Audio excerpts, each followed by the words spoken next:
We'll do it live. Fuck it. Do it live.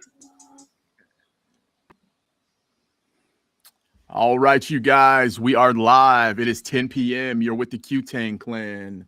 With me is my brother Jeff, and with us again this week, Frank Maialetti, the master of the BSN, the master of the gut wrench suplex. Powerbomb. All right, you guys. It is Sunday. It is, what day is it? Is it August 23rd? August 23rd, man. This year is flying by.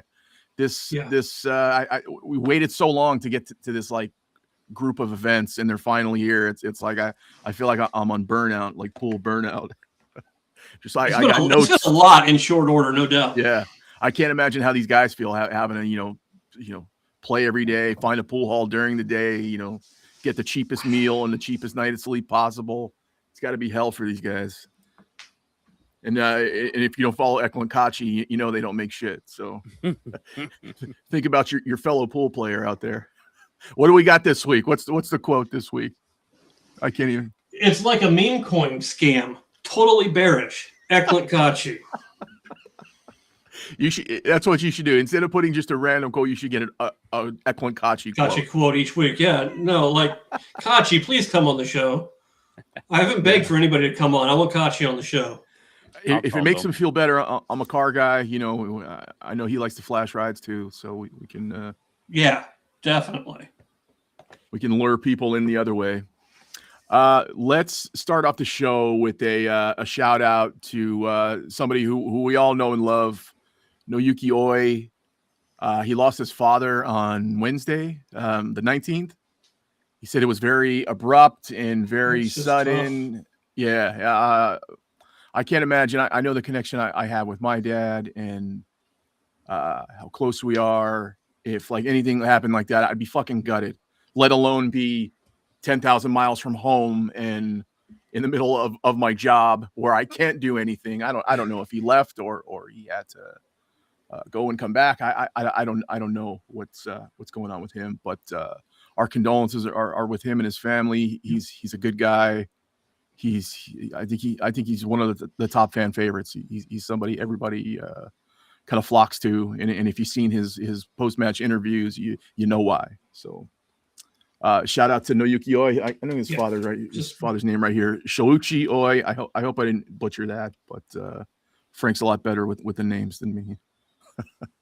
Yeah, it's he said it was sudden. He hasn't come to grips with it yet, and he has many memories of his father who is the reason why he's here today. So our thoughts are with the Oi family. Yeah, I hope he finds peace. Yeah, got some peeps in the chat. Ike, thank you for being here. We appreciate you. Ike is one of the moderators for BSN. He's got a chat Fargo of like 900. Oh yeah? Oh yeah, he's a man.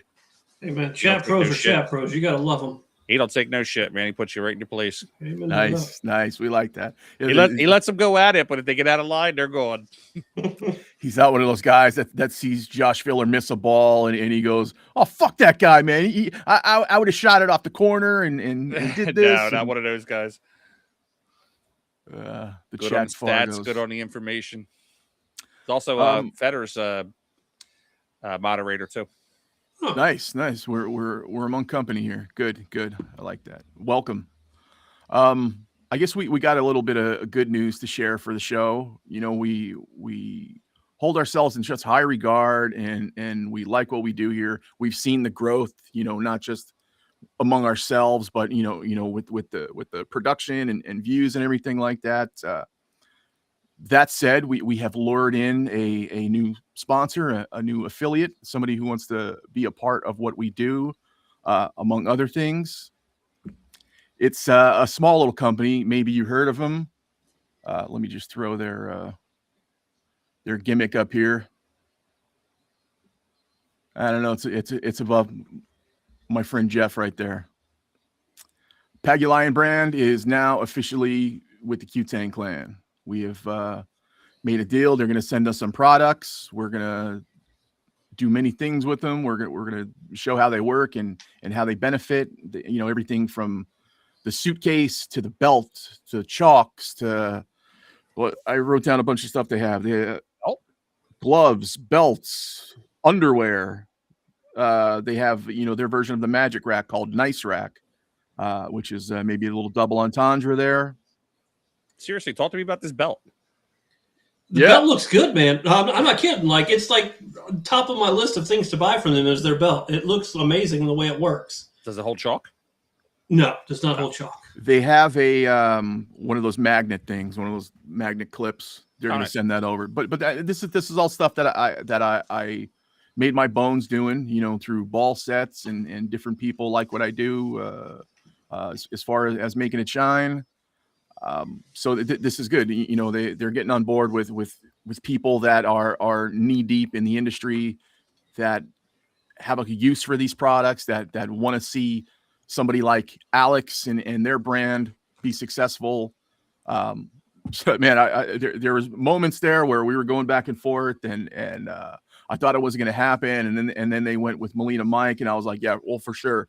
If you're choosing the top guy in the industry, by all means, who the fuck am I, right? But we talked and we had constructive conversations, as me and Frank have done before. I don't know. Maybe Frank called him to set him straight. I don't know. Yeah. Maybe I was looking wrong. Who knows? we got to try to get Alex on the show, though. He's fucking hysterical, man. Yeah. Dude, man, I've had the pleasure of sitting around with Alex for a few hours in my life, and absolutely blessed to be around. Love to have the guy on the show. Funny. Yeah, they're obviously the shaft. I did a video. If you, there's not many of them on the interwebs out there, but I did a video at Super Billiards Expo with the guy who I guess is their R&D guy. His name's Mikhail. He's like the mad scientist. Absolutely crazy smart guy. He's into wood and resonance, and he builds guitars. So he's very like creative. You can tell that. But we have like a 20-minute video. It's got a ton of views. It's me. I'm playing with the shaft and then talking to him about the shaft, which is probably the number one piece of gear that's got to be on everybody's radar, or they're talking about it, in the playing side of things. But I'm excited about that. We're gonna get one of those tall made cases, which I know Jeff's excited about. We're gonna, practical use, and that's what they want. We're gonna make it shine. We're gonna point out everything good about it, because it is good. Just that size alone. I think every pool player knows the size alone. You can stick your cue bag in there. You don't have to worry about and you got a getting lot of mishandled. room, I did a review. So they sent me one, so I did a review for them, and nice. You get a lot of room for your cue bags. Yeah, I mean, awesome. Right now I use a duffel bag to carry my cues, and I think it was Chris Reinhold I met at Atlantic City Airport last year, and his cues were coming off the belt from the airplane and stuff. He just had them shipped without anything on them. I think it was Chris. It might have been another player, but I think it was Chris. And you just threw the case on as a check bag. I'm like, that's just insane. That's just crazy to me to even think about doing something like that. But so this is a product that is much needed. I was wrapping my shit in towels and yeah. Yeah. So, hey, if anybody wants to see one, I'll have mine at the Moscone Cup. If you're there, come by, take a look. I don't care. Do shots in the room. Check out a pool case. Have fun. There's a little commercial. There's shots at our seats. Well, yeah, but the pool case won't be there. So you don't know that. Oh, okay. I don't. I'm going to get the liquor in.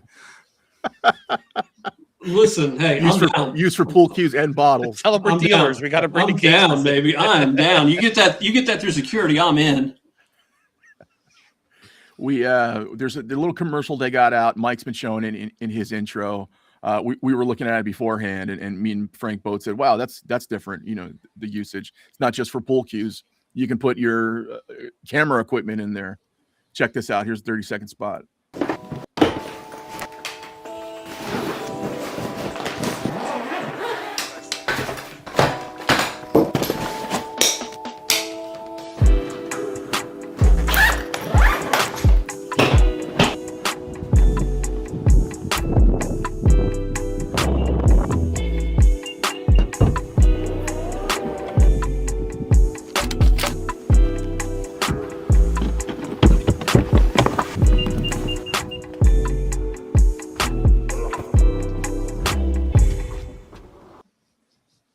The Tall Maid. Yeah, so I'm excited about that. Can't wait to get the stuff. Probably get to it shortly, and then we'll mess around with it and play with it. I'm always doing stuff like that.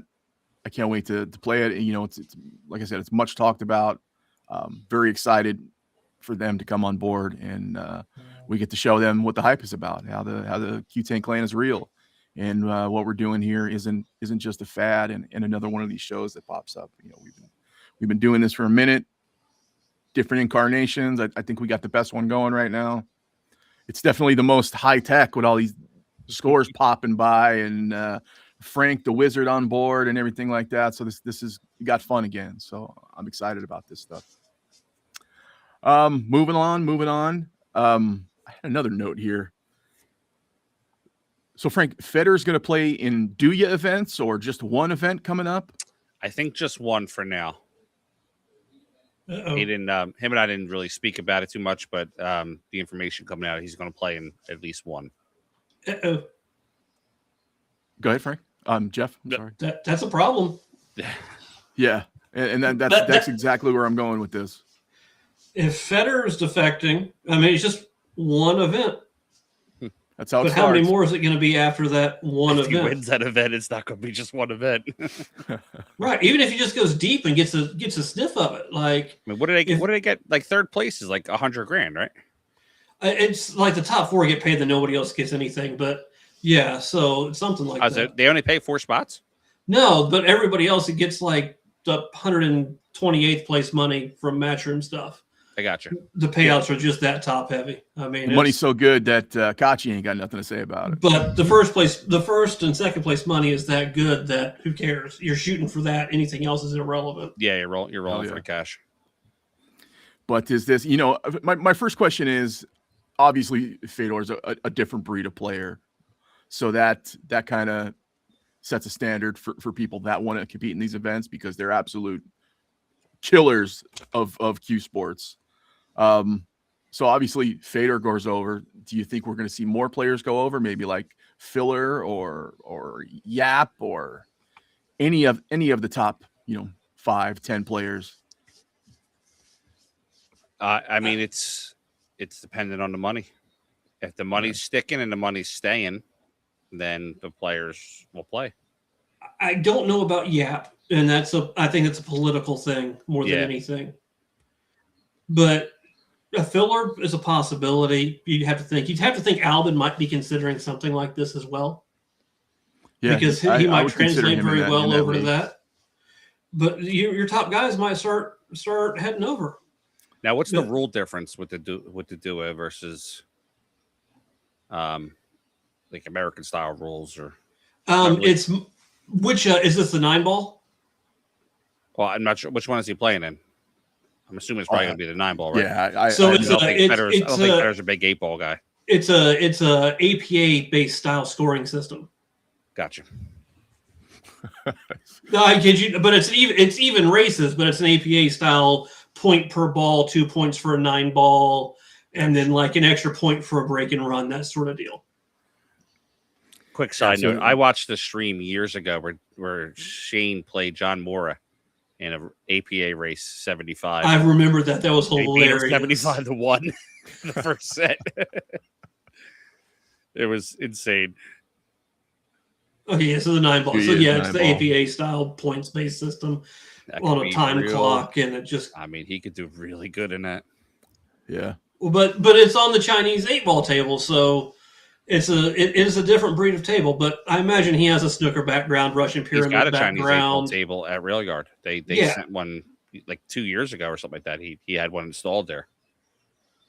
So he's been working and gearing towards. I mean, he's played on it. I'm sure he knows. I mean, he's Federer. He knows how to hit the center of the pocket. Doesn't really matter to him. Yeah, but the argument is always going to be money, and with these events like what we had yesterday, not paying that great, and people got to spend a fortune to get there. Relax. Yeah, I think this could start off a bidding war. Maybe you got to. Well, I mean, there's loyalty to it to an extent, but players got to pay their bills, and if going to a Douya event and winning that could pay your bills for 2 years or a year. You know, you can't hate the guy for doing it. Well, it's not just that; it's the sponsorship aspect of it, right? Yeah. Like he gets way more eyes on him playing a Douya event than he ever would on a WNT or a Predator event or anything else. And they love him in Asia. He's like God over there. I mean, he's between like Duan Kwok level over there. Yeah, I mean, I was about to say the only other player on that level is Duan Kwok, and that's it. I mean, it's him and Federer. Those are the guys. Yeah, they love Shane over there too. Yeah, when Shane goes over, they flock around him a lot. Let's move along here. You guys been messing with that WNT TV app? The new, I like it. A little bit. It's about time they came out with it. I'm glad they did. Yeah. I listen. If it took them this long to get it out without it being buggy and glitchy and crappy, then I'm okay with it. I think they should have released it from day one, but we're here with it now, so thank goodness they finally did it. I liked it. I downloaded it to my phone and my tablet, and I thought it came out great. There was no lag. Yeah. And yeah, I mean the only thing I'm waiting for now is maybe like a Fire TV app that we could watch like on our full screen televisions. But yeah, you can just. But you can cast from this directly to your TV, right? I cast without any issues, but I did it before. I was casting before from the browser without any issues, but some people said they did. A lot of people had issues where it was cutting the screen off a little bit and it wasn't showing correctly. You get a little when you maximize, there's a problem. Yeah, I plug my. I have a cord that I can plug my tablet into my television and display the screen, and I didn't have any issues. Yeah, I like the app. As soon as I got the email about it, I was like, oh yeah, and I plugged it in. I had no issues, and I'm always bitching about stuff like that. The only thing I really, if I had to make one comment about what I wish it had was maybe access to rankings and standings and whatnot. You know, right at the bottom of the menu. That'd be good to have. Where you can, if you can just, they have a settings menu. If you can just flip over and I always thought that was a little weird that they had WNTTV.com. Matchroompool.com and then WNTLivescores.com. So you have to have like different browsers open to kind of follow along. I think it would be cool if they had it all just in one spot. And just don't even call it WNT TV, just call it World 9 Ball Tour and just have one app for everything. The only thing my only issue with the app, and they used to have it this way on the website, and I don't know if it still is or not, but they used to have everything segmented by event and by category and by date, and now it's just you have to scroll through everything to find anything. Yeah. So they have every event they've ever basically had on there. So I just wish they would have it a little more categorized on the app, which I imagine they'll get to at some point. But little things. Yeah. Well, when Qflix comes out, we'll make sure we take care of that. You've heard it here first, folks. Moving on. Those of you who watch Dogging It will know that it's been a very action-packed week. Melina Mike going crazy about some topics out there. We had news that the WPBA had fined Sophia Mast $2,000 for playing in a ultimate pool event. I guess later we found out that she was deemed an elite player and they have some type of sanction against elite players.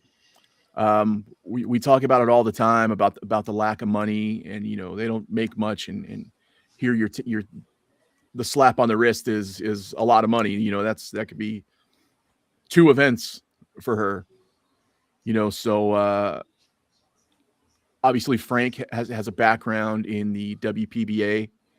I don't want him to go crazy and offend anybody, but let's talk about the baseline for this. A lot of people reached out and they were against it.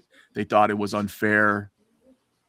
Frank, just like I showed you on the note, I'm going to let you cook, say what you want to say. But let's start off with the fine. Do you think the fine was just for what they before we start off charged her with the fine? First and foremost, what I want to say is a lot this week. I've talked to a few people. I've seen it on Melina's show. I've seen it on comments on Shark Stream, everything like that. A whole bunch of people were saying shit like cancel the WPBA, stop watching this and that. You don't hurt the board members by doing that. You hurt the players. Remember that. Okay. If you want to see Sophia Mass play, you don't get rid of the WPBA. Correct. Things can be fixed internally, but remember, these girls bust their ass in the WPBA to fly around and play and play in these events. So it's, you let it get fixed. You don't cancel it. You don't try to hurt the other women because you don't agree with a rule that the board made. Yep. Right, so that's the first and foremost where I want to go with that. This was one of the catalysts that made me ultimately resign from the WPBA. I, without giving out too much information, I was part of the vote. I did not agree with the ruling. No, when you say you were part of the vote, they voted on whether to fine her or not? There was a vote, yes. Wow. Okay. And I was an advocate from day one that I was in the WPBA to let the girls play anywhere. But what I wanted them to do was gear up. I wanted patches. I wanted social media posts. I wanted us to. So, I mean, the way that I would have spun that, if I was able to spin that, was our juniors won in and won a female event. You can't even beat our juniors. That's how good the WPBA is. So come watch us at the WPBA and see how great we are. Yeah. That would have been my. Because she was still 17 at this event. She played Jordan Helfrey in the final. Correct. Yes. Yeah. It wasn't her birthday. I think her birthday was like 2 weeks later or something like that. Yeah. But to go back what Dave Bartosiak said, you're holding an event in a room that gave you $50,000, and that $50,000 that Dave put up, and he says it flat out, that came out of his pocket. Yeah. That wasn't a sponsorship thing where this company gave him 10. My man wrote a check for 50 G's like it was fucking pocket change. Mm-hmm. All right. So when he wants players in his room and he's writing you a $50,000 check, no problem, Dave. We make it happen. Yep. Okay. She played in the event. And this is all public information. I'm not giving away anything. Well, this is what Mike was putting out there. She asked for a waiver. She was denied. She played it anyway. Her sponsor said, we'll take care of the fine. I just have a big problem. And I get the elite status. Top 10 elite players. But they have a pretty big list on who's deemed elite players. And to be honest with you, the normal fan doesn't give a shit. The normal fan couldn't tell you who the elite players are. They couldn't tell you who the touring pros are. All they know is that's a player I like watching. I want to see them play. Yeah, of course. Okay? Of course. The other issue that became because of her being an elite status and she couldn't play, you had like 10 other WPBA girls there. So how does it look that she can't play, but they can? The girl gets punished for being too good, basically. That's something that we need to change in pool in a generalized statement across pool. If you're a 750 player, you can't play in this event because it's $6.99 and under.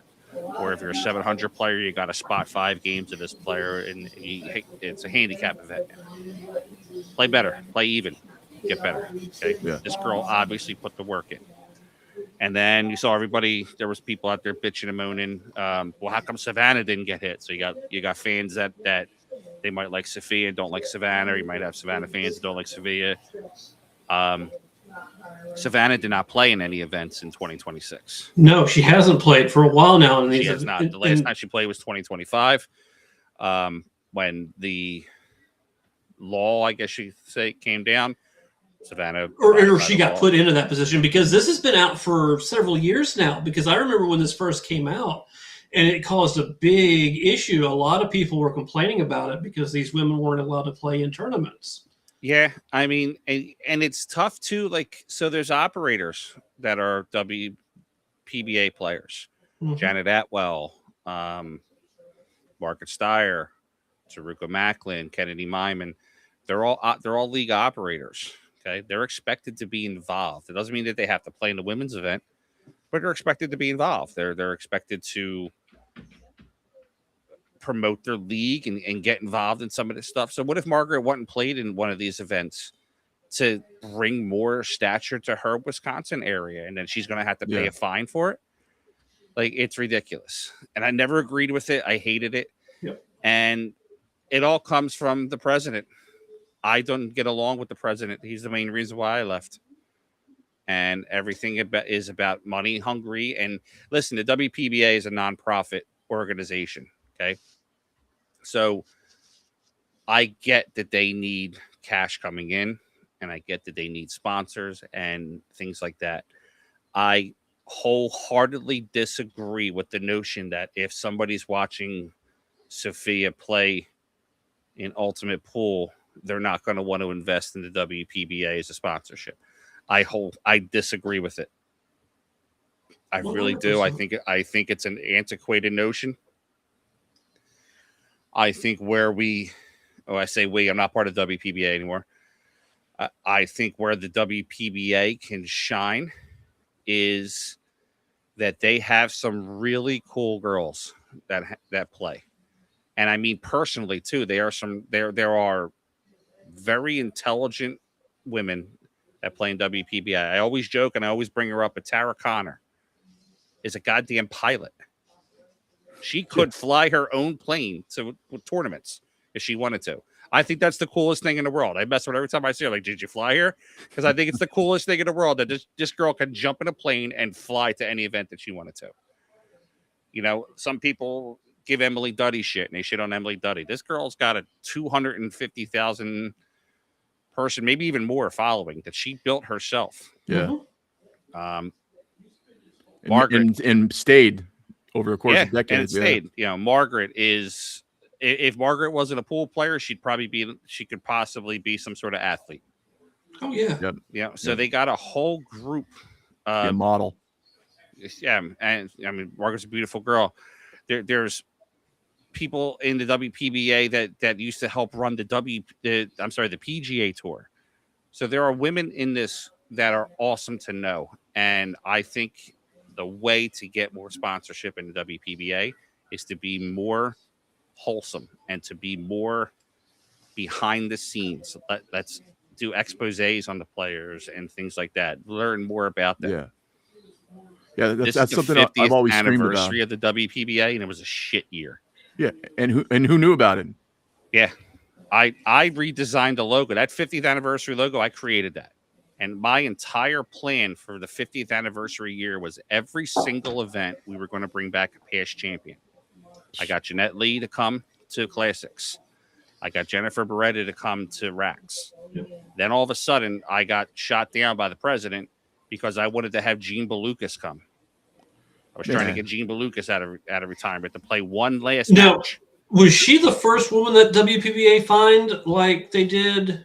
I don't know the full history on that, but I do know at some point there was some fallout that was an issue, and the players. That unfortunately, I don't know that history.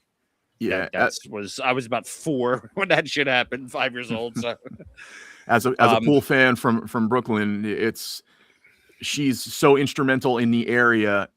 On top of pool alone, WPBA is what got me interested in pool. On Sundays, I used to watch it, and I tell this story all the time. I used to watch WPBA on Sundays. It was Trick Shot Magic, and then followed up by WPBA, and I would watch it every Sunday. I'd watch the players, and then every once in a while, you would get the guys. It'd be like Johnny Archer versus Earl or something like that. Like every once in a while, in a tuxedo. Yeah, I think I watched. Mizrak play once or twice, the Miz, and it was an incredible honor for me to be part of the WPBA. And even if it was short-lived, it was still awesome for me to be part of that.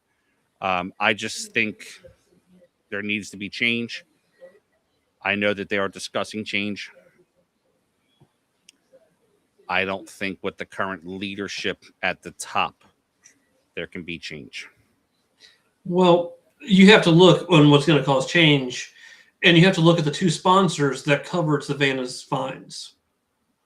Olhausen and Peach Hour were the ones that covered her fine.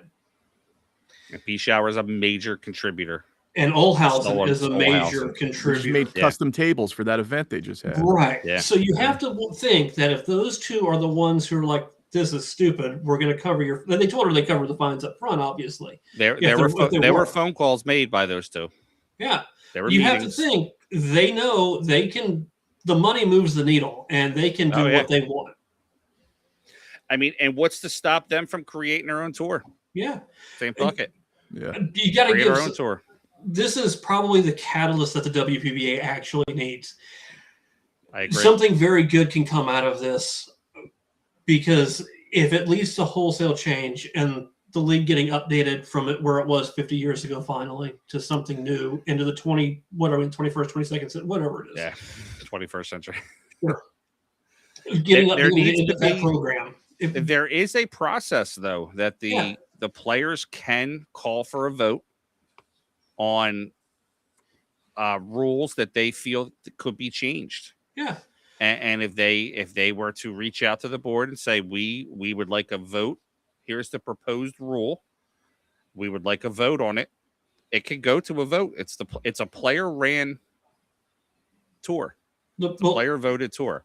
The players need to step up. Sometimes I don't agree with that. Sometimes I believe that there are people that are in place that know better and understand better than just a group of individuals. I'm not saying women. I'm just saying if it was any tour ran like that, sometimes there are somebody that just has the experience to better a situation. But when it comes to the rules and things like that, they have an avenue. They just need to follow it. Yep. And that president they have, how welcoming is he? You know, does he allow these people to speak up, and or is it just like a dictatorship? You've dealt with me enough, and most of the fans have seen me enough and heard me enough to the point that to where I got to the point where I said, "Fuck it, I'm out." You tell me. Yeah. Yeah, I always felt horrible. Rob, even you and I, when we had our issue in the beginning when we first met, I was pretty, I guess you would say, diplomatic. Yeah. You know, we talked and I was understanding. Hey, you know what, man, I made a mistake. Okay. For me, and since you've known me since then, for me to get to a situation where I'm done, that it's got to be pretty roadblocked. Yeah. And I know how connected you are to some of these women and especially to the sport and the league and everything like that. And like you said, for you to walk away, that must be it sucked, something. man. I hated it. I hated it. I felt like the longer I stayed, all I would do was create drama. I would create drama amongst the tour, and the tour didn't need it. It didn't need my bullshit dealing with people that I wasn't getting along with to hamper the tour. It got to a point I didn't want to do anything because I felt like anything that I did wasn't good enough, or even if it was good enough, it wasn't never going to get approved because it was me. Yeah. You know, I worked hand in hand with Lonnie. Lonnie was great. You know, even she got handcuffed a few times by the president. You know, you can't, if you don't know what you're doing, stay in your lane and let the people who know what they're doing do it. And I'll tell you, there are some people who don't. I've seen before some people say they don't like Lonnie's commentary or whatever. I'll tell you what, that chick knows her shit, man. Yep, You can give her a whole bunch of equipment, and within a half hour, she'll get you online and she'll get you streaming. And the fans love her, you know. And I hope that in this post Sophia situation, that they ultimately listen to what the fans want to see. Now, there has to be restrictions, though. So, like, Sophia did break a rule. Okay. Now, we all break rules. We all say, hey, you know what? I don't like that rule. I got 4 tickets upstairs. I got to pay for running red lights. It is what it is. You know, but I think that you can't just blanket let these women go play in everything. There's got to be a limit of what they can play in. And you definitely can't have them playing in an event the same weekend you have a WPBA event. I think that's a legitimate and okay rule, right? Like, that one makes so much sense. And if that was the case here, I don't think anybody would be batting an eye at it. Yeah. But I also don't think that they should be able to the women should be able to play in every single event. Well, the Euros can play in every single event that they want. Yeah. This rule only applies to people in America. It only applies to tournaments played in America. So what I'm saying by that is like I don't think that Christina Tkach should be showing up to this 22-person pool hall tournament that's got like APA 4s in it. Smashing and robbing and running out. I don't disagree with that. You know, that makes sense. I think maybe with the top players, maybe 3 or 5 events a year that they can play in. Yeah. And they have to be kind of I don't know if you can call them prestigious. You don't have to call them prestigious, but there needs to be some sort of a you have to present ahead of time. Hey, I'm planning on playing in these events coming up. Yeah. Now, the WPBA players, and this is on their website, it's nothing I'm giving away. They're allowed to play in the WPBA regional tours. So, like the JP Shower Northeast Women's Tour is considered a WPBA regional tour. The Lucasi Florida Tour is a WPBA regional tour. There's nothing stopping any of those WPBA players from going and playing in those regional tours. There's one in Texas. There's Centex Tour, I think it's called. There's another one out in like the Seattle area. But again, if you're not from those areas, you might have to travel, and the money's not always going to be the best. So you could be spending $1,500, $2,000 to travel out there, win the tournament, and win $2,500. Yeah. So going to Phoenix. But if you want these, the other way I look at it is if these girls start going to some of these events and creating them and helping them get bigger, then they could start to become a WPBA tour stop. So like the Texas Open women's event, for example, Shayla wants to make that a WPBA. It should be. But unfortunately, Shayla is not able to get the 25,000 right away. No problem. I mean, $25,000. People just say, "Oh, sponsors throw $25,000 in." Yeah, it doesn't work that way. $25,000 is sometimes half people's salary, so you got to build. So if a Ashley Benoit, Margaret, these players could go and play in these events and start to show sponsors that, hey, this event is worth taking a flyer on. This event's worth throwing a little bit in. The WPBA can then start to expand and get more tour stops. That's my opinion. It might not be agreed upon with other people, but you have to expand. You can't keep going to fucking Wisconsin and the same 3 places. Yeah. I always say I'll never disclose who I talk to, but I've spoke to a number of players who have been in that league, in that situation, and hush orders signed into them, not getting all the money that they were promised, or maybe led to believe that was available, through placement and all that. I personally don't know of any of the ladies that never got paid. Yeah. I've heard 1 or 2 stories, but I don't know how true they are. From the time that I've been involved with the WPBA, meaning the first time I ever went to an event to up to the present, I don't know any player that's never gotten paid. That could have happened in the past, but I do know that they are very on top of making sure that everybody is taken care of, paid, things like that. And I know Michelle Griffin, who's one of the board members, she is a bull. She will make sure if shit ain't done right, she will get on your ass. And that's one thing I love her for, because she is 100% accountable for the things that she does. And she tries to hold everybody around her accountable too. I just want to see it go better. Like the 50th anniversary should have been such a frigging grand slam home run for them this year. Yeah. We're 90% through the WPBA year. Where's Allison Fisher? I said that the other day. Fisher? Yeah. It's pretty telling when the greatest player in pool doesn't play in your events and there's nothing said about it. She's one of the people I always heard about that she got shafted at her own Hall of Fame induction. I have a video. I can pull it up and watch. Wow, That's crazy. That's like him kicking Michael Jordan in the nuts. Yeah, I don't know the true story. I haven't really talked to Allie about it. I know that she's been enjoying life for the past year, so this may just be her personal choice to say, "Hey, you know what, man, I'm done." Why would you want to be involved in all the drama? I mean, Allison's earned that right to say, "Hey, I'm done playing." Yeah, but here's my other side to that. If I was the president of the WPBA and I heard that Allison Fisher was not coming to my events, I'd pick the phone up and ask why. Yeah, Allison, why are you not playing? I think I'm retired. You know what? Congratulations on a well-earned career. We are going to spend the entire year celebrating you. Yeah. And which events? Fisher Memorial. Can you be an honorary person guest at one of our events so we can honor your career and legacy? No, here's what you do. Hey, how much would it cost you to become the commentator for the WPBA? 100%. Well, how much you want? Because then you could just sit at home. How about the commentate commissioner? Matches. Yeah.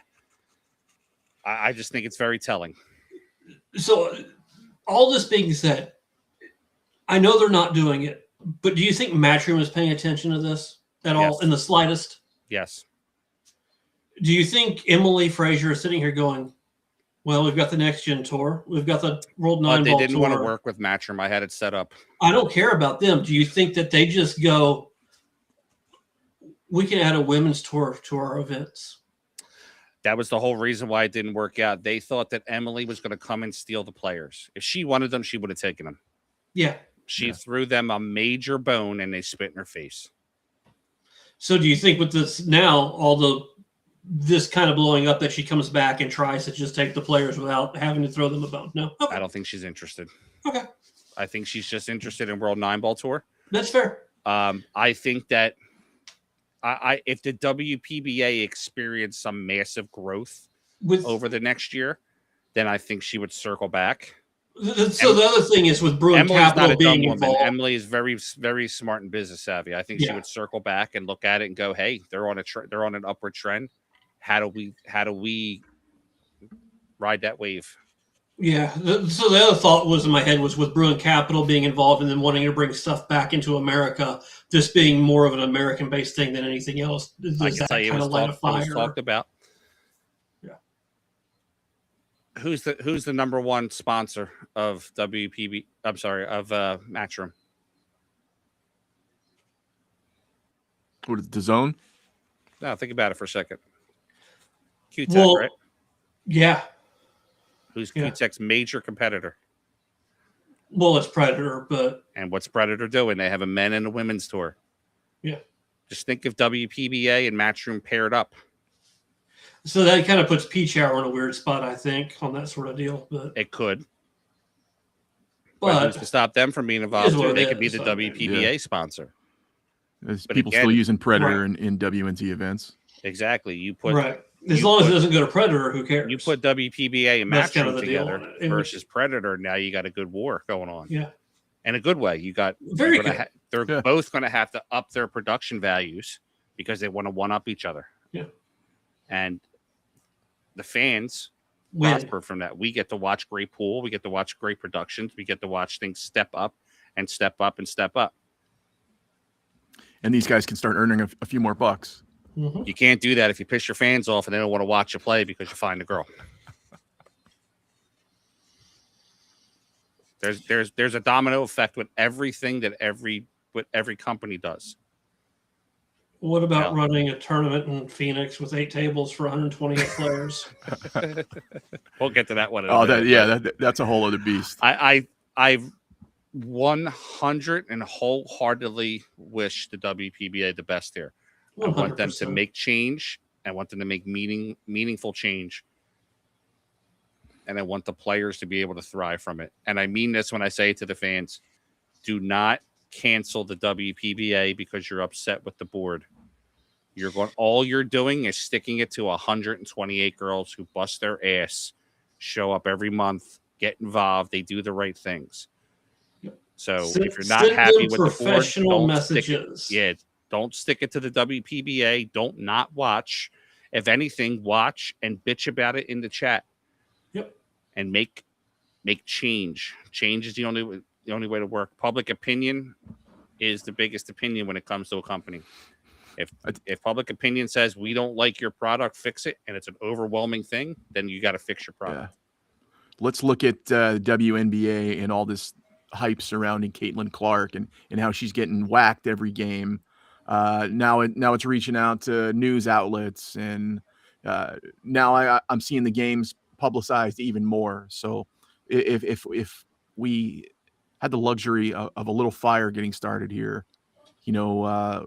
the positive eyes can turn this into a win. There's Oh, nothing 100%. here with this that can't be fixed. It's just being smart about it and fixing it correctly. And before anything, let's give a shout out to Melina Mike, who really dug his heels in and got pissed off by something. I know he's got a connection to a lot of people in the industry and to Sophia Mast, but Mike's big on the juniors. David Collins covered the juniors events for the past couple of years. But so good on him for so when we all hear that the juniors are getting something done against them, we all jump in on it. Yeah. And Sophia is one of the sweetest girls, so and she's a Pennsylvania state champion, so I gotta be on her side. She's the reigning PA 9-ball champion. Yeah, I thought that was people have he has a connection to the industry through what he does, having a good show, but using that platform for positivity, and he gets more eyes than all of us, and to use that to bring eyes and light to this, and you seen it in the chat every day, the people showing up, along with us, so it was must see TV, and we're only talking about this because he got pissed off and started a fire. There's a lot of stuff that gets swept under the rug from what I know, and a lot of stuff that needs to be talked about, that should be talked about, that isn't. So now maybe the change that can come from this is because one person, grabbed his nuts 100%. and said, fuck this shit, this is wrong, and then we get going and saying, hey, this is wrong. Frank, if a situation came about to where they uproot the current dictator in charge over there, and they came to you and said, Frank, we want you to run this league, is that something you would do? Yes. Would I be great at it? I don't know. Well, I think where you excel is that you're not great at it, and that it takes a village to do this. I think there are other qualified people that could be, if they were to decide to change the regime, there are other qualified people out there. But if I was asked to come and do it, then of course I would. If I was asked to come back and be part of the digital media again, I would. Just not under the current president. Yeah. Does he have anybody like under him that that it's like almost like a team, or is it just one guy making bad decisions? It's a guy that's been there for a long time that compounds bad decisions. And I will say this, the president, he gets sponsorship money. He gets good amounts. It's a big deal. And it does solidify. It's kind of one of those things. It's like if you got a boss that's a dick, but your dick boss makes sure that you get paid well, you deal with his shit. Of course. Okay. So he does get some good casino money. He does have some good connections with casinos. So I can see the apprehension of wanting to get rid of somebody that can bring you a $40,000, $50,000, $60,000 tournament. Right. It's not always greener. But how many other $40,000, $50,000, $60,000 tournaments can be had if that person wasn't there? You heard Dave Bartosiak say last week, and are those he's not going to support it next year. Yeah. If I was on the board today and I called Dave Bartosiak and said, hey, we need another event at Classics, no problem, buddy. Where do I sign? I have that relationship with him. The president doesn't. How many other sponsors and billiard sponsors and outside sponsors maybe have met with that person and go, no, absolutely not. Yep. I think I we wish heard I the could pitch. tell you. I have a little bit of a gag order, but I have at least 5 or 6. So Frank for president. You heard it here, folks. it'll never happen. But Can me and Jeff get cabinet seats if this goes down? the cabinet seat, power beyond a turn. Designated drinker. I'll take it. Drinker in chief. Yeah, that's why so many happens here in Wisconsin. Yeah, It's on 100%. turf. Yeah, there are other parts of the country. Yeah. Texas. You don't see a WPBA event in Texas. You don't see a WPBA So event weird. in California. You don't see, the one in Florida was the first time since like 2007, 2008. I used to There watch are that other- one they had in Alberta, Canada every year. I thought it was such a great event. There was a WPBA player, Joanne Ashton, who owns a friggin' pool room in Canada. She would love to have an event there. Who wouldn't want to go to Canada? Yeah. Hey? Where they do handwriting. But let me tell you, the liquor up there is great and cheap. Oh yeah. Listen, I got Mostly a trip planned to Canada already. I'm good. Like, I'm going. I'm going. In the, We can get drunk for like $60. All right, you guys. Let's move along. Let's get into some of this pool being played. Let's go to Phoenix, the Phoenix Open. You know what? I'm going to say. I will say one good thing about this event. There was a lot of good pool played at this event. There was some really good pool played at this event. Outside of that, there's nothing good to say about this event. That's what we kept hearing. A lot of negatives. You know what? I'm going to say. I'll say one other good thing. They ran this event as well as they could possibly run this event for what it was. Commercially, they got a lot of views. Yeah. They had over 1 million views. And not just that, but to run it almost on schedule for the most part. Yeah. With no tables, with that many players. They actually did a really good job. The event should have never been greenlit. It was a terrible decision. Everybody involved with it should be shit canned tomorrow. I mean, SBC kept the event rolling. I'll give them that. Yeah. No. Shelf right shelf. The only thing from a production end that I think, I don't know their budget. I understand it all comes down to budget. Not having referees at the tables, I think, could have hurt them a little bit. Or the one referee that's been talked about in the past week. I personally am not a fan of opponent rack. I don't know if going to be a problem. I don't know if you watched the Beato Bergman match, but in 18, it was not so. What was it? 16 racks they played. There was one break and run. Yeah. Between Beato and Bergman, one break and run in 16 racks. I know the players. Tell me something's not a little weird with that. I know the players don't mind player rack, or rack your own. Rack your own with opponent check. Yeah. Rack your own. The opponent can come up and take a look at it to see if you're pattern racking or gapping or anything like that. And then ultimately, if the opponent and the player can't agree on it, referee comes over, takes a look, and says, no, it's legal, break ahead. Yeah.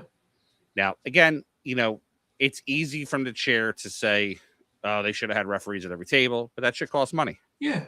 I mean, we spent $6-7 grand for referees down at Classics. Well, here's the thing. You've got 8 tables. You need 2 refs, and that's their normal zone, right? You normally get 1 ref to rack 4 tables, right? Yeah. So you need 2. They had 1. You needed 1 more. 3 referees, I think, would have been okay. Would have been great.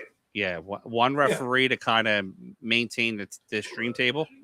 Your director, 2 referees, and then 2, yeah, or just 3 roaming. 3 roaming would have been well. I don't know the layout of Metro of the sports bar, but I still think that they could have probably, with 3 referees, covered 8 tables. No problem. I don't want to put any of this on Metro. Okay, that place looked amazing. The crowd there was great. Yeah, a lot of people. You could hear nothing but the crowd on day one because they had the mic volumes all screwed up. But the crowd sounded like they were having a fun time. This would be an amazing place, I think, for something like Premier League pool. Okay, yeah. Premier League. some small event where you need 4 to 6 tables. Not a pool hall, pool room, sports bar that has 40 TVs and 8 9-foot tables and 8 bar boxes. You got 40 TVs and 16 pool tables. They have done They have done events before, like Jason Shaw's place when he did the Connecticut Open. I think they only had like 10 tables for that. So they have done large events with short amount of tables. And like but you said, the difference in 10 tables and 8 tables is massive. I mean, it's big. 12 tables and 8 tables is it's huge. 1/3 cuts your event down by 1/3. Yeah. Ideally, like we did. I think we did 21 tables at Pennsylvania Open, and we did the event. We could have finished in 2 days. We obviously pushed it to a third for the room and everything, but some people were hungover. A little bit. me being one of them. So is this an event that was Scott Frost in charge of this event? Was it from his say so, or is he like? I know that's Scotty's area. That's his stomping grounds. Like that's from my understanding. Scott's the one who put this whole thing together and made it happen. That's my understanding. I could be wrong. Somebody correct me if I am, but I can see a lot of his influence being stuck in a booth with Frank for a while because they were showing stats. I mean that's all stuff I know Frank to produce and put on screen like that. Well, shout out to the pool stat guy. Pool stat guy, yeah, he's awesome. I mean, it's so awesome. I would love to see him have more big events like this because he's just. I think since you've introduced him to the world, there kind of feels like at Vice City that he is going to get his. Well, he was doing all the Predator events prior to me. I just thought that shit was cool. Every time I saw it, was awesome. He's a personality now, like the Philly Fanatic. Yeah, well, the one thing I will say when it comes to a ranking event is you don't know what you're doing wrong until you make the mistake. Yeah. I made a couple of mistakes in my rankings event that I know now I wouldn't make that mistake again. And, if there was mistakes made, it's something that can be fixed, obviously. Well, playing one match a day is just brutal for these guys, and having to go to a pool hall down the street to practice. Yeah, I think having it spread out like that. But at least they got some rest in before the U.S. Open, I guess. I guess you can take that as a little bit of a good thing. Yeah, I mean, you always have that one event before the U.S. Open that's your banger event. Last year was Battle of the Bull. They had 128 phenomenal players there. I covered that one. The year before that, I think it was at Rax. It was 2 years in a row. It was at Rax in New York. Met Vergara ran one. And, when you get that event the week before the U.S. Open, if the U.S. Open's close, like I was begging Matchroom to do one in Philly because the Atlantic City was a 35-minute drive. Right. Oh, yeah. And we didn't get one, but I think I could have did a 256 if we did it in Philly. Yeah, I mean, this I think is where you run if you're going to do the U.S. Open in Frisco. I think this is where you give Skinny Bob's the week before.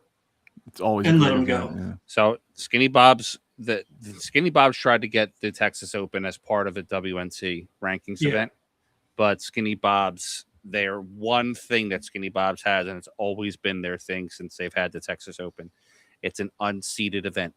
Yeah. Matchroom seeds their event. Skinny Bob's did not want to relinquish that one rule, and rightfully so. They've been doing it for 50 years. Yeah. I'm just saying, don't make it the Texas Open. Make it a different event altogether. Yeah. And just run it there. Skinny Bob's ranking event or something like that. Yeah. Because Vitaly owns Skinny Bob's, and if anybody else does, it's Tyler Steyer also. Yeah. Oh, shit, Tyler played well this It was some really good pool play so overall. Close, Tyler, to beating Beato. Man. Let's what do we got from the first? Anybody want to talk about anything in the first round? Any standouts? Oh man, crap. I didn't know we were gonna there was one match in the first round that was a standout, and I forgot what it is off the top of my head.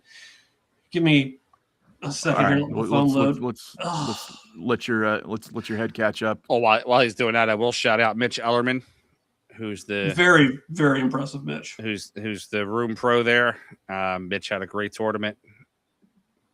Mitch plays well to begin with, but it was good seeing him, put a good showing in his homeroom. Now, in the first round, there was one match that just stuck out to me. I know Yap and Dean Shields had a pretty good match first round. So did Big Al Sullivan Clark over Jonas Sudo? For me, it was Frankie Candela beating Mickey Krause in the first round, 9-8. Frankie's from Italy, 750 Fargo. Mickey's 800 on paper. Mickey's supposed to win that match. And Frankie coming in and winning the match, I thought was a big win for him. I know Frankie's a really, really cool dude. I also know Mickey he's one of us, Frank. Yeah, he is one of us. He's one of those guys that'll party with you. He doesn't do a lot of drinking. He's got a family, but he's sports guy, real fun guy to be around. I thought Payne McBride played very well against Ralph Souquet in the first round. Yeah. And then Hunter Hank the Tank over Hunter Lombardo, I think, was the other one I was thinking about. That's a solid win for Hank the Tank over a veteran solid player. So those were the only two I had in the first round. So yeah. All right, let's move into this round of 32 here. The other thing to mention is Fedor Gorst not making the round of 32. Yeah, that one was a little tough. For those of us who picked Fedor Gorst to win the tournament, that was really tough. Yeah. I'm sure he played a bunch of pool, knockout matches and everything. Subtle point, Joe.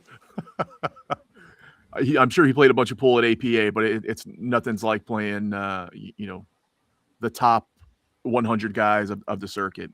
Yeah. This is the round of 32. This is the start of the knockout rounds here.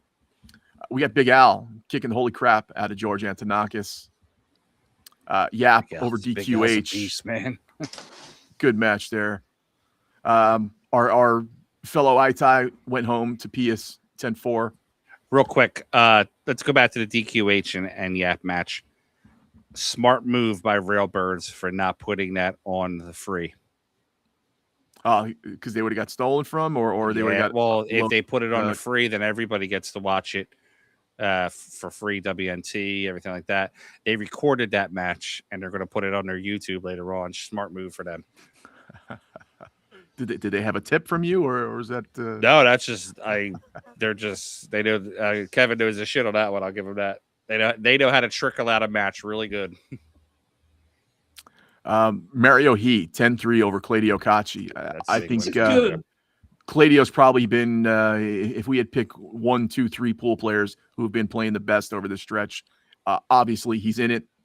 Mario Heat, very Jekyll and Hyde lately. We love Mario. We think he's ready to take the step. This shows me, he's got it in him to play A1A top levels pool. 10-3 over Claudio. Harry Vergara, Hill battle over Mitch Ellerman. Alexa, the king of the comeback, 10-8 over Jesus Atencio.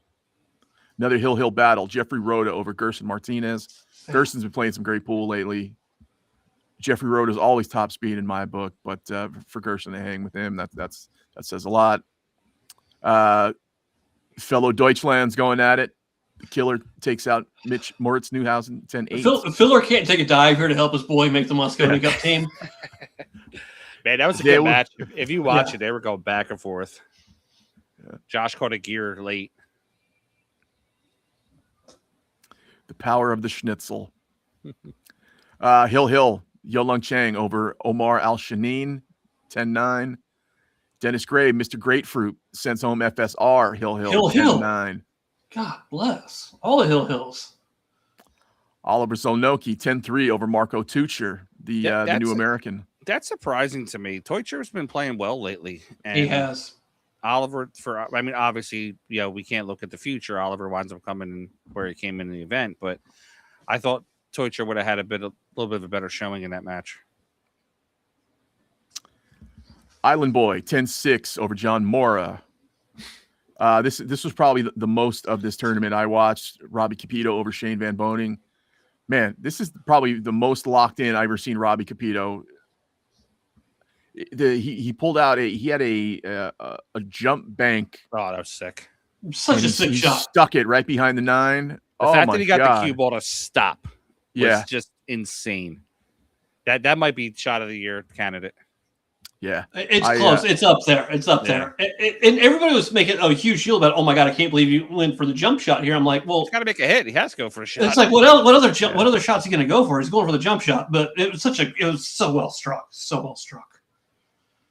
Yeah, Shane's been on a heater. No, I mentioned before about Clay Diacachi, 2-3 players that have been playing the best over the stretch. Shane's one of them. Shane locks in every year around the U.S. Open. That's Shane's going to be locked in now. U.S. Open for sure. Like he's on a thing. He's going to go. Where we got here? Tyler Steyer 10-6 over Sullivan Clark. Carlo Beato 10-3 over Marvin Assis.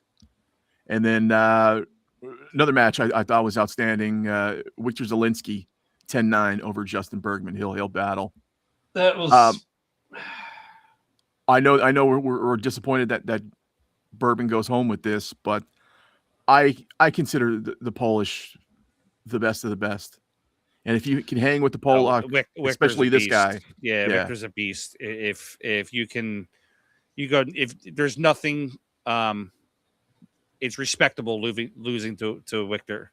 It is on the hill, yeah. I don't like one mistake could have cost you the match. And one mistake did cost him the match for sure. Yeah. Like he played a bad safety on Hill, and it bit him there. But what's interesting about Bergman that I've noticed different than his past is Bergman has been getting out to leads on everybody now, right? Which that's not typically Bergman's game. Bergman's game is normally. Yeah, see, you know where I'm going. Bergman's game is normally fighting his way back into matches, but he is getting himself out into decent leads. He was up 4-0 against Victor. He was up big against Carlo when he beat him. So the one thing I want to point out, though, they're make-it-take-it racks. Yeah.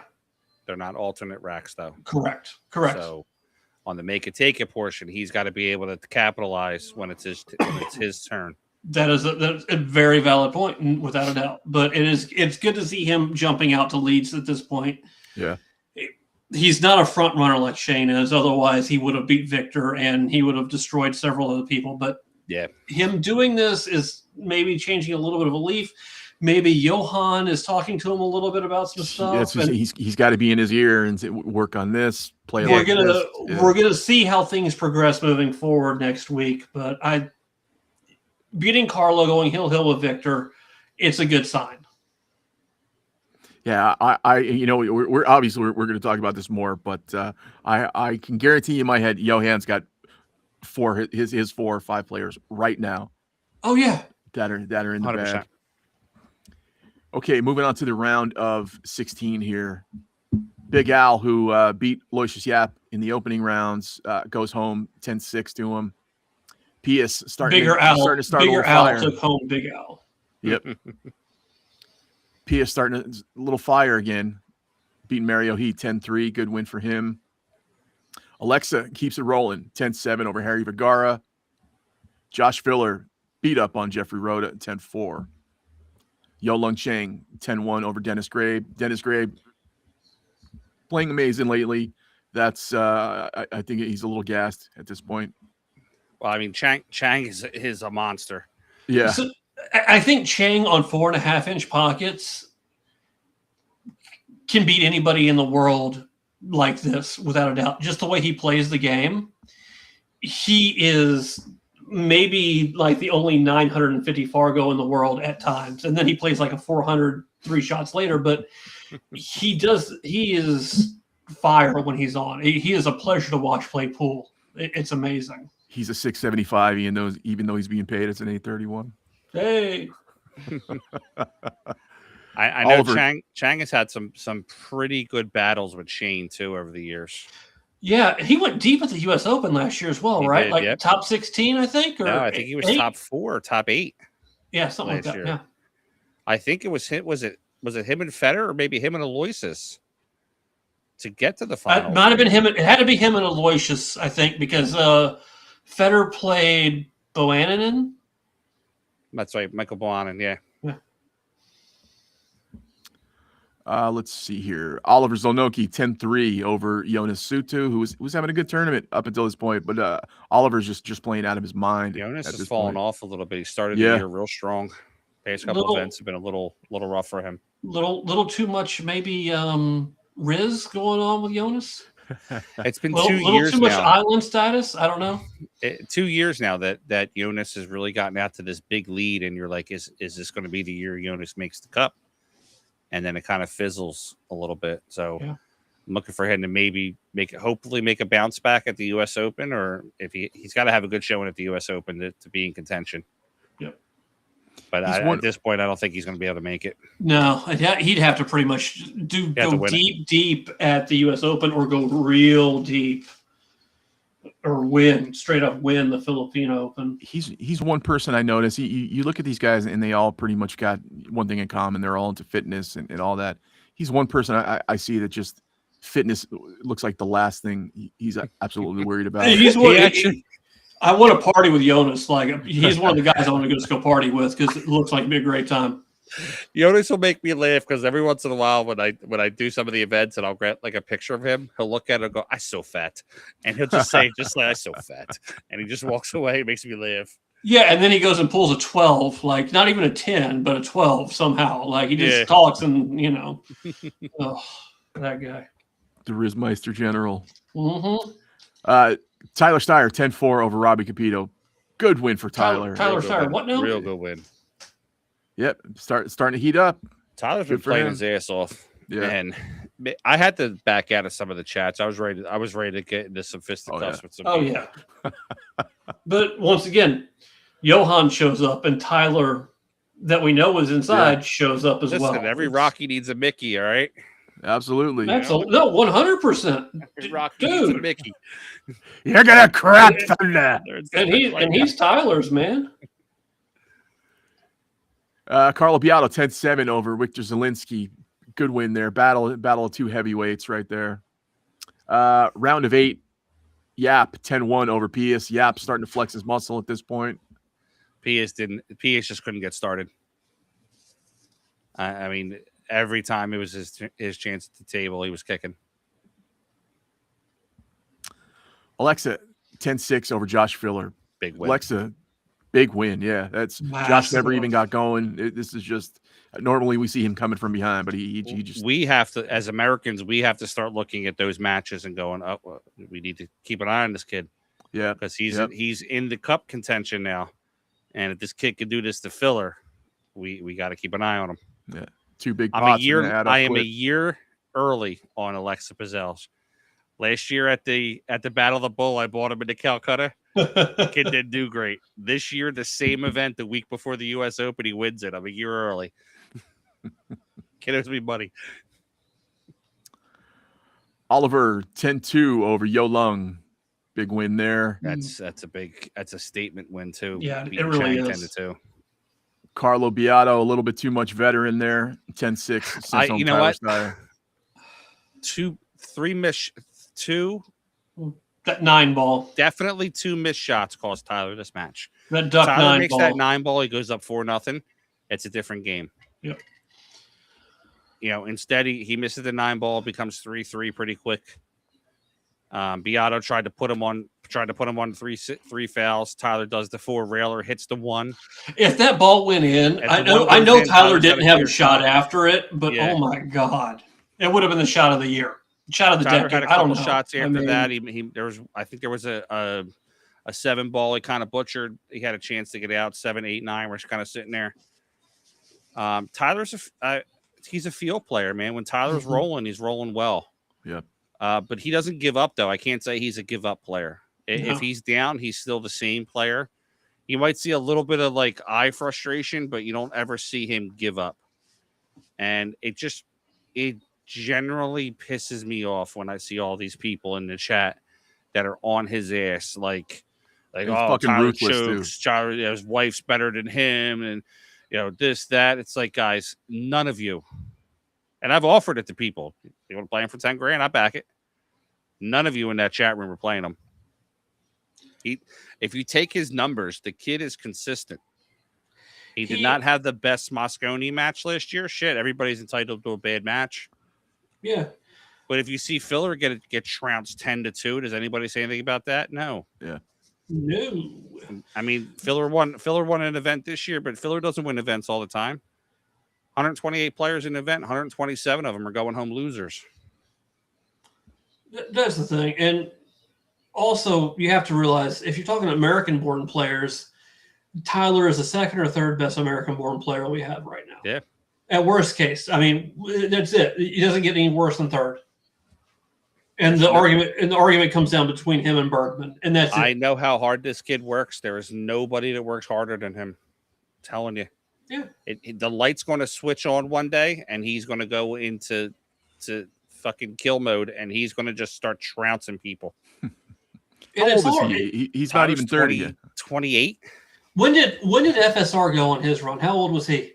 FSR went on his run 2 years ago. 4 years ago. Was it 4? Yeah. Oh, what's he now? 36. So he was like 32 when he went on his run.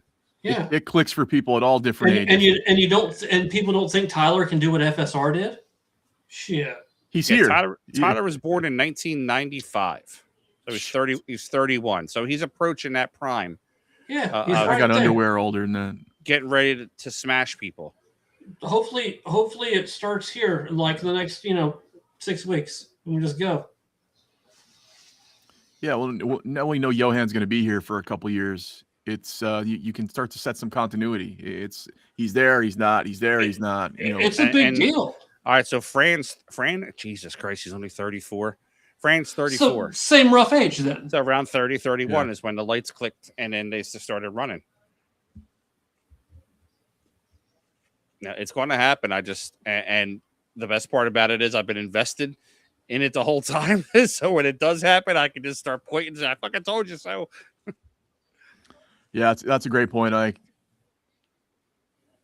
It's never a positive place. If one person is positive, 3 negative people shit on them. I mean, listen, sometimes it's fun trolling the chat. I'm not even going to say it's not. Sometimes it's fun kind of messing around with people. But, like, I have, and I guess it's because I'm friends with him and Margaret, and, like, we're good friends. Like, when I see people talking, there's one thing to talk sports but when you trash. know.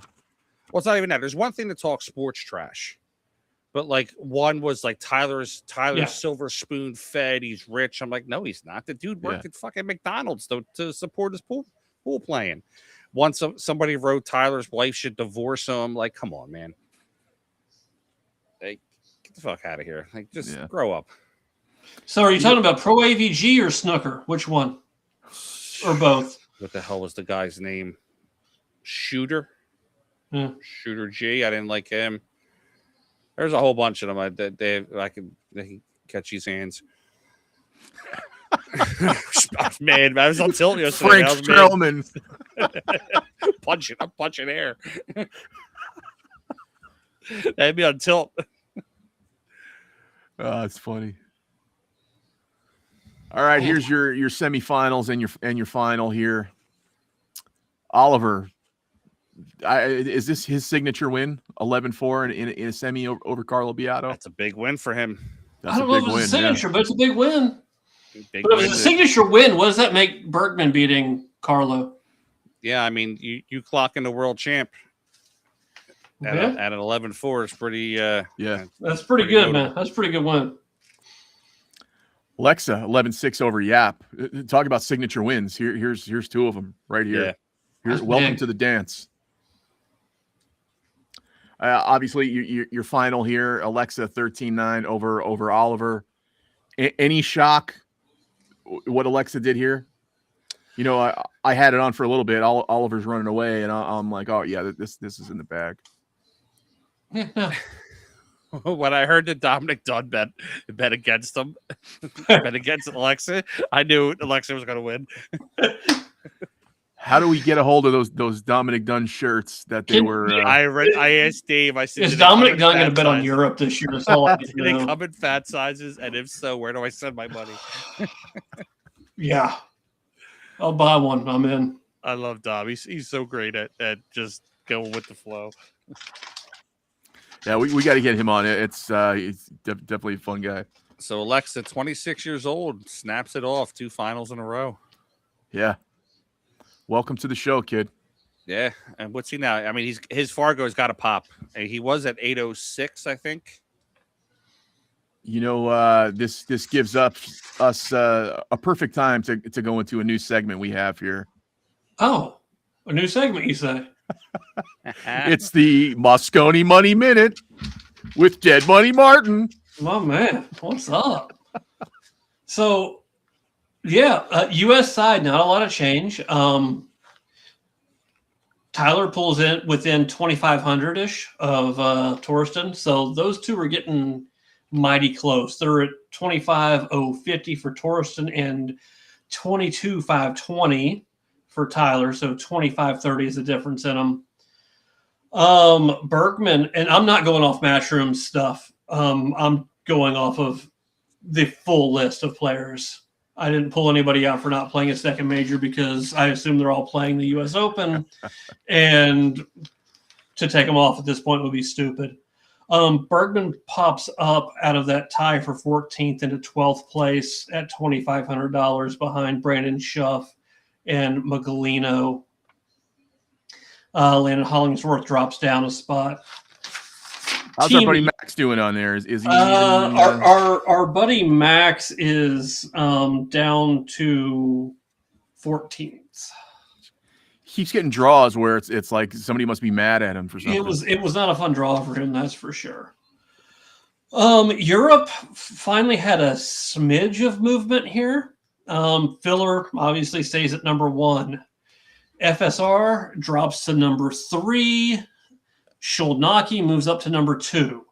So you kind of have to think that Filler and Sholnaki are probably just about in for sure. Yep. Moritz holds steady at number 4. Dennis Grabe holds at 5. Alexa moves all the way up from 14th to number 6. Cletio is sitting at 7th. Jonas is at 8th. Eklund is at 9th. Mario he is at 10th. Kazakis is at 11th. And our big buddy pal Jason Shaw is all the way down now into 13th. There's no shot Jason Shaw doesn't play on this team. Yeah, there is no shot Jason Shaw does not play on this team, but he is slowly moving down the leaderboard in points. I think you're going to see Alexa on the team. Yeah, I was just going to say that. I would bet he's a lock. If Alexa does well at the U.S. Open, I think they'll play off of that and they'll put him on there. So Alexa is in 6th with 37,170. Third place being FSR is at 46. So there is about 9,000 between 6th and 3rd to give you an idea. Who's in 4th and 5th? 4th is Moritz and 5th is Dennis Grabe. Dennis Grabe has 39 and Moritz has 44. Okay. What about any Reyes stuff? Do you have any of that? I don't have any Reyes Cups. Okay. Well, this is the Moscone minute. It's not the Reyes Cup minute. Speaking of Jeff, you're holding about 10 dimes here in this picture. Let me borrow a dime. I'll throw you 2 points on the back end. I got to get to the U.S. Open. Listen, that's the most money I've had in my hand since the last time I went to Vegas, I think. I waited too long to book a flight. I can't believe that a flight from Philly to DFW is expensive. Dude, $925. That's insane. Like, I was just looking for a friend coming in. It's ridiculous. It's 2 of America's biggest hubs. How in the world is it expensive? It should never be more than $75 to fly. Yeah, I mean, I'll figure it out, but I just try to be cheap on this one. You guys want to hear the Asian rankings here? Sure. Yes, let's go with Asian. But it doesn't have this tournament included in it though, unfortunately, I don't think. Yeah, it looks like it has Albert at 4. Well, maybe. Cheng Young at Cheng Yulong at 6. Maybe. It looks updated. Let's just buzz through this. Obviously, number 1 is Yap at 60 grand. Niyuki Oi, number 2, 49 grand. Robbie, big spot at number 3, 21 grand. Big Al, right behind him, nipping on his heels, 20,900. Number 4, DQH, number 5 at 19 grand. Cheng Yulung, Muhammad Sufi, Loho Sum. There's The other, Manis. the big Genwarta at number 9 at 4 grand. Nicholas Tan at 10. Where's Manis? This is the highest ranking Asian player. Let's go to highest ranking Filipino player. Manis is actually pulling up at number 4 there with 13 grand. Carlo Beato still your number 1, 21. Then Jeffrey Rhoda, Bernie Regalario. Let's pull up here the. Yeah, no, these are completely updated, 100%. Shit. Good on Matchroom. They finally got on board with updating stuff. That's impressive. Highest ranked Asian player here. Oh, no. So they got it broken down. Asian, then Filipino. Yeah. Wow, good for them. Yeah, somebody got on board. I guess we complained enough. They figured it out. Yeah. The power of the broadcaster. Here's your rest of world rankings. SVB, right. baby. American, no, that's American player. So you'll get Yap, you'll get Beato. The 3 captains picks, I'll tell you right now who it's going to be. It's going to be Big Al, Duan Kwok, and AJ Manis. Robbie gets snubbed again. Yeah. Unless he fucking snaps load off of the shit. U.S. Open or the Philippine Open. Yeah, Robbie. The only way for Robbie to get in there, he has to control his destiny and win. Because if you look at it, Yeah, He did that 2 years ago. I hate to say this, but if you're Matchroom and you're looking at this solely from a money standpoint, you can't. Which they are. You can't leave DQH. You can't leave Manis. Beato, off, yeah. because you're going to get a shit ton of money, a shit ton of people that aren't going to watch if they're not playing. It sucks that it has to be like that. I put out a bunch of clips this week. I feel horrible for him because I think he's so far head and shoulders above better than some of these guys, especially those youngsters. He just has to go deep at the U.S. Open and then go deep at the Philippine Open, and he'll put himself in the position No, to be Filipino there. Open doesn't count. Oh, that's right. It doesn't. I'm sorry. Yeah, you're right. It He doesn't has count. to. He It's the has US to Open. either win or go incredibly deep in the U.S. Open to make the team. How many points does Filipino- he need again? What's the let's see. spread on the points that he needs? I'll tell you right Number now. 1 wise? second. So Capito is at 21,775. Aloysius is at 60,000. So Little 40. little over 60,000. So he's gonna have to. He's got to get second. He's got to get second. second. Or he's got to get second and Aloysius to go not qualify. not qualified. So- just So he's got to win, basically. Yeah, That he's gotta win. sucks. That sucks. because the rankings for Reyes stop after the That- U.S. Open, yeah, and that's then right. the rankings for Mosconi stop after After Filipino. the Philippine Open. Guys, U.S. Open, 2 days away.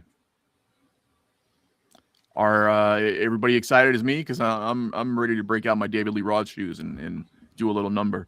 I'm going to be honest. I miss Atlantic City. So do I. You could have just drove there. I don't care about the distance. I just think that Atlantic City is a better venue for it. Yeah. I did see some of the pictures of Table 1, the TV table, and I do think it's a better looking setup than Atlantic City had, at I know least a for couple day people one. that live in that area, and they told me that the casino is nice, the resort's nice or whatever. It's an Embassy Suites. It's not a resort or anything. It's an Embassy Suites. They're calling it a resorts. Let's not get carried away. It's a friggin' Embassy Suites. It really is. It is just it's a hotel. Oh, you know why they're playing there? Because Emily got it for free. Well, yeah. Listen, I mean, it crept up on me. I'll be honest with you. I've had so much going on that by the time I realized U.S. Opens in a week and a half, that's when I was like, oh shit, I haven't booked anything yet. I haven't flights, hotel, anything like that. But shout out to my man Del Sim, who said just get there, you got a room. So good for him. That'll work. So I'd like to party with Del Sim one night as well. Oh. Del seems like a great guy. prepare your liver. I'm good. Del can drink. Prepare your liver. Trust me. Let's go. Me, you, and Dell might rip it up.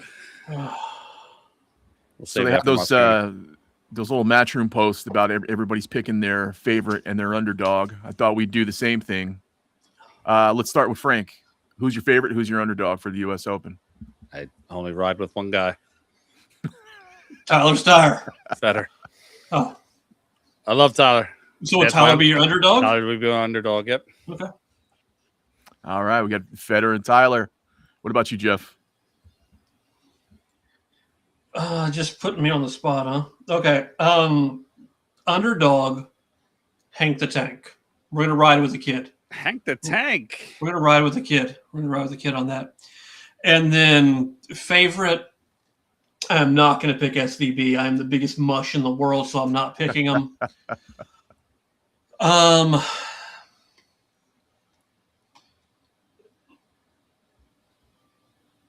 Let's go.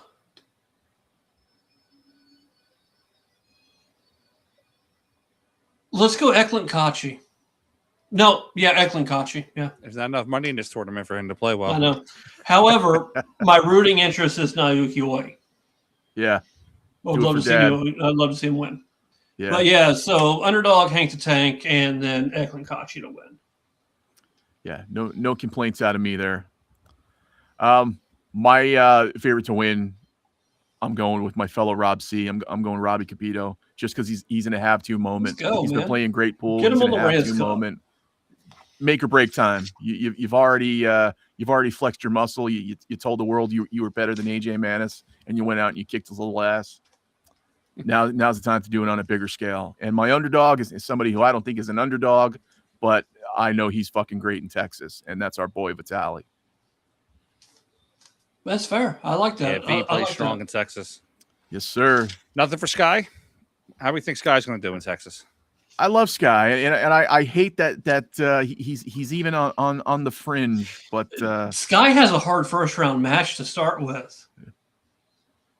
So let's get Sky through the first round. We can start talking. Yeah. who'd they give Max in the first round? Fucking the ghost of Willie Mosconi.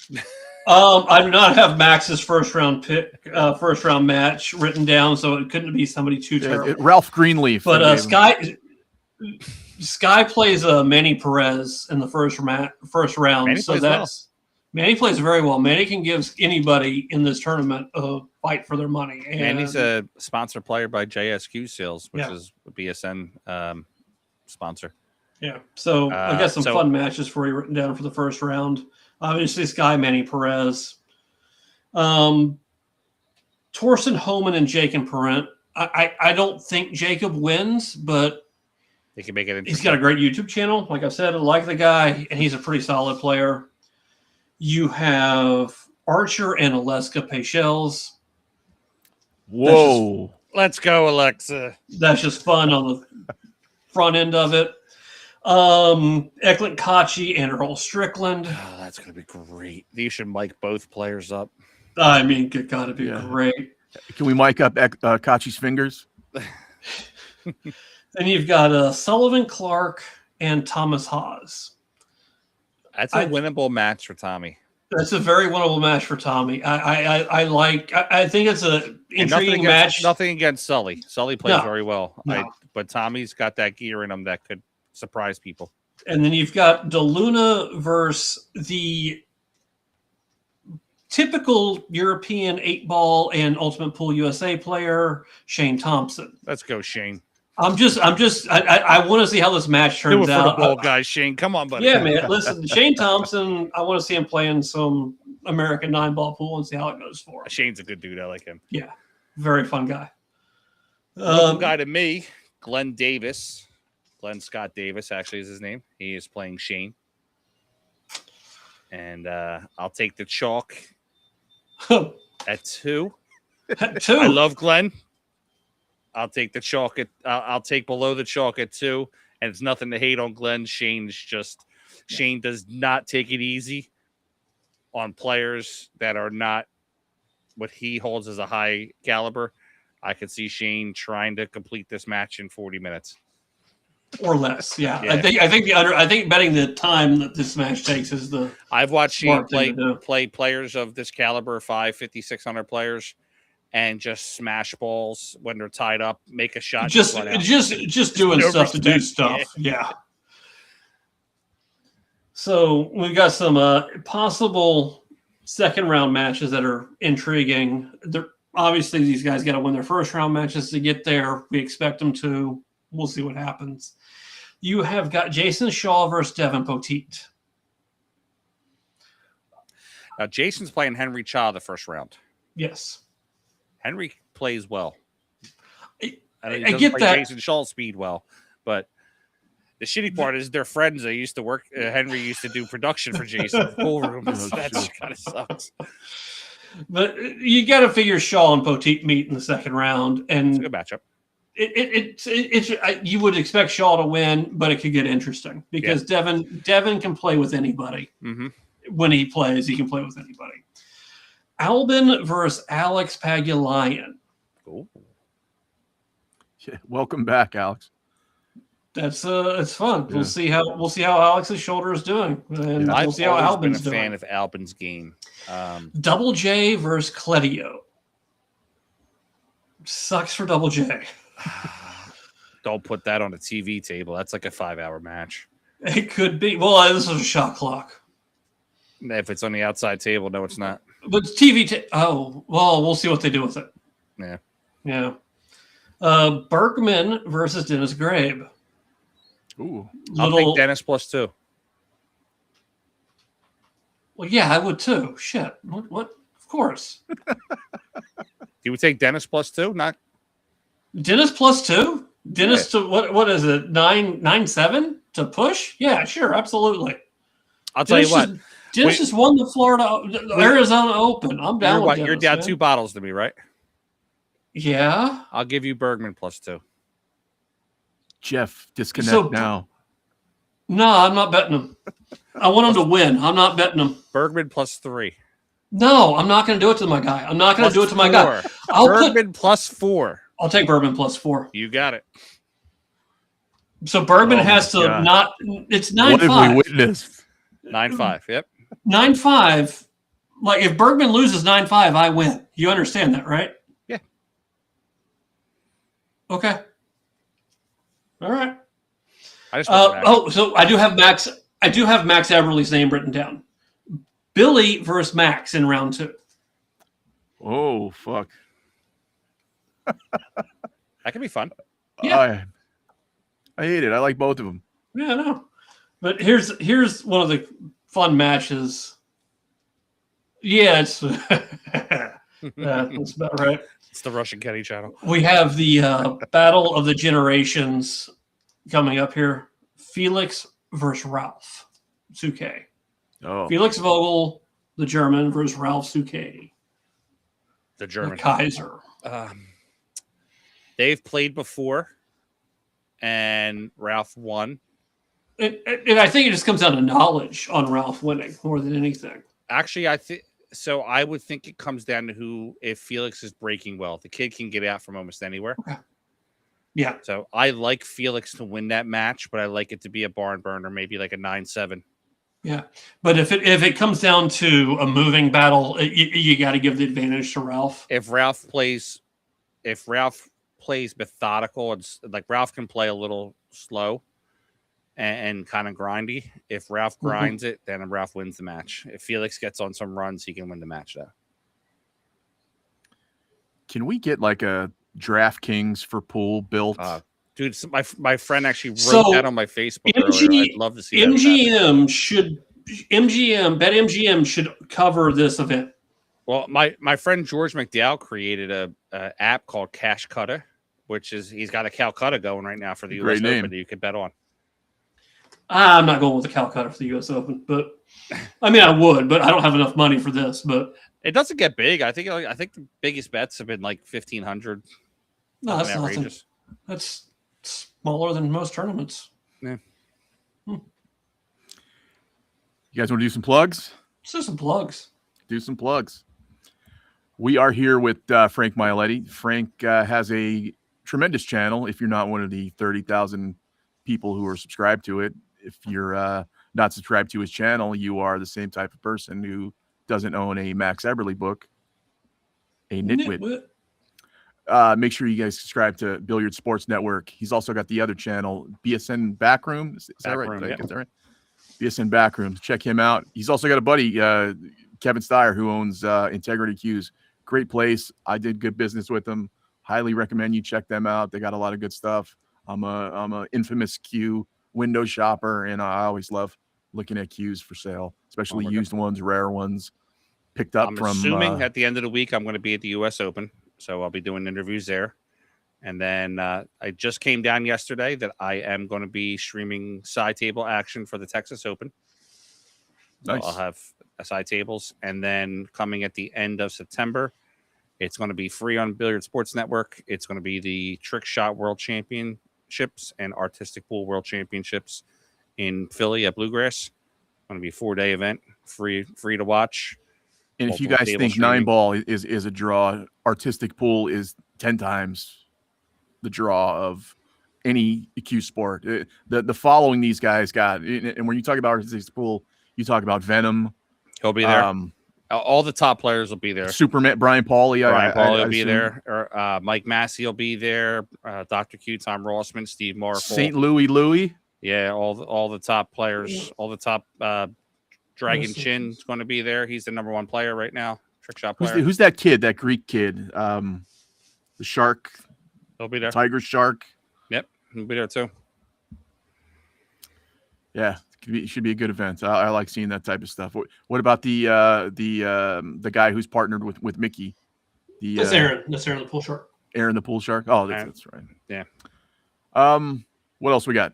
Hammer Cues, Hammer Custom Cues on Facebook, Hammer Cues on Instagram. He's our buddy. He's feeling a little under the weather, so we all wish him the best. Hope he gets back up and running. I know he's dealing with some heat out there in Oklahoma. God bless him. I don't want to deal with it. I'm getting texts from my friends in Oklahoma complaining about the heat, and they don't normally complain about the heat. They're under it right now. Yeah. Max Eberly, my friend Max. Well, you know what? Let's do this. I should have put this up earlier.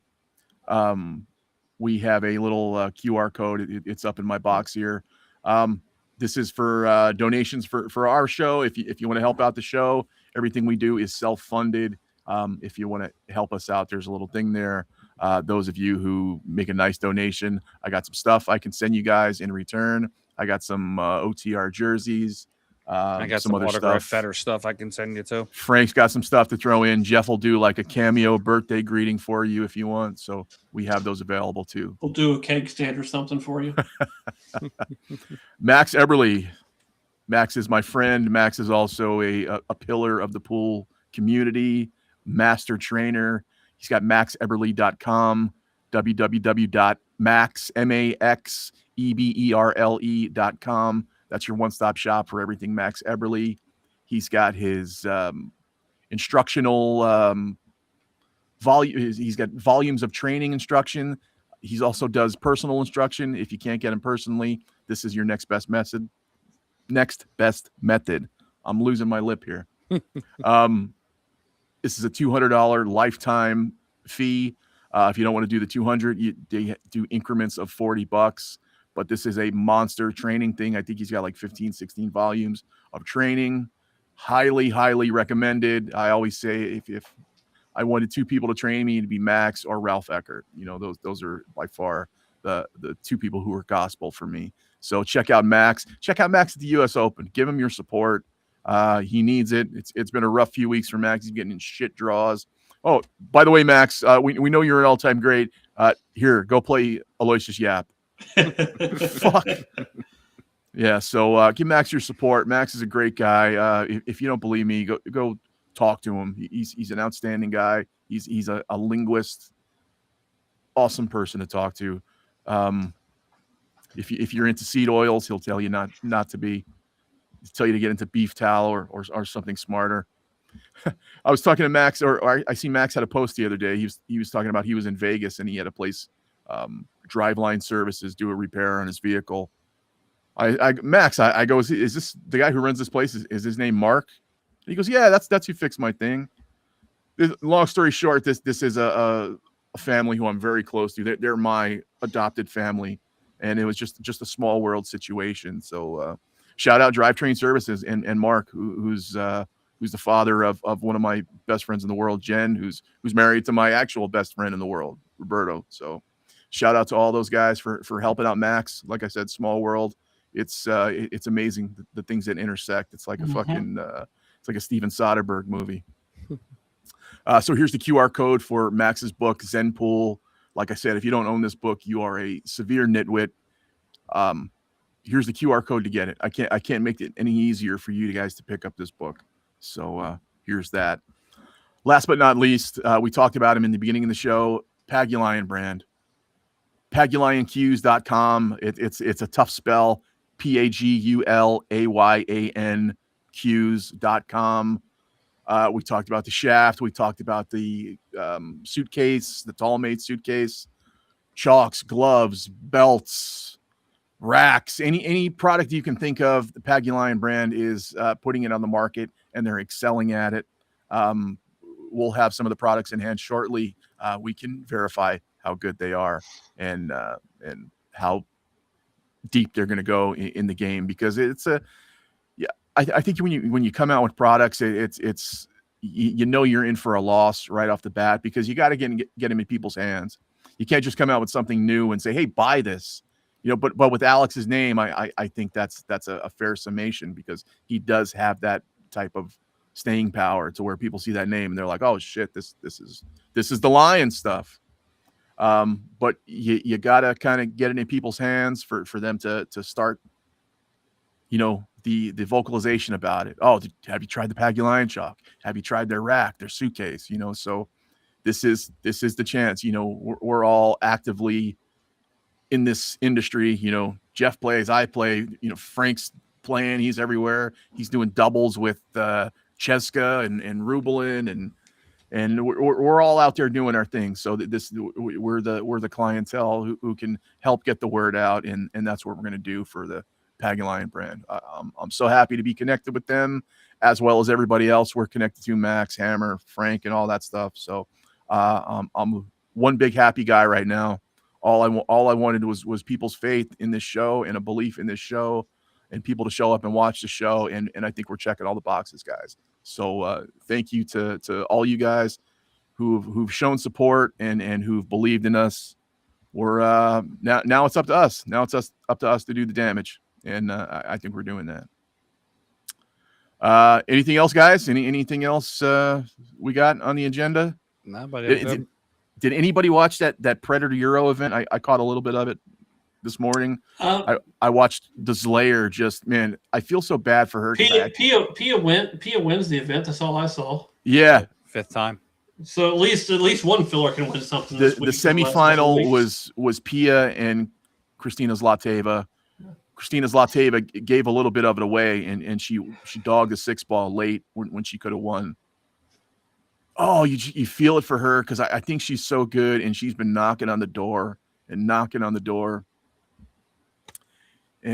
she can't get over the mountain. But I still think she's a great player. And like we talked about Tyler Steyer, I think her time's coming too. Yeah, I think Chris will get there soon, I think. Yeah. Very soon. Well, that's about it for all of us, guys. Thank you to Frank. Thank you to Jeff here. Thank you to everybody in the chat. Man, what a positive show. I think we got a lot accomplished. This is probably the one event I think we all look forward to besides the Mosconi Cup. This is our SummerSlam. We are here. Yeah, so that's about it for myself, for Frank, for Jeff, for everybody out there. Take care. Comb your hair. We might pop in with some on-scene stuff. Yeah, for the U.S. Depending Open. on if I can get there. Yeah. If Frank can get there, sponsor me to get there. $500. Hit the QR code right now. Let's get Frank to the U.S. Open so him and Jeff can drunkenly yell at Johnny Archer. I won't. Oh, you're not going to that one. I'm not going this year. I'm sorry. I'll still drunkenly yell at Johnny Archer. Yes.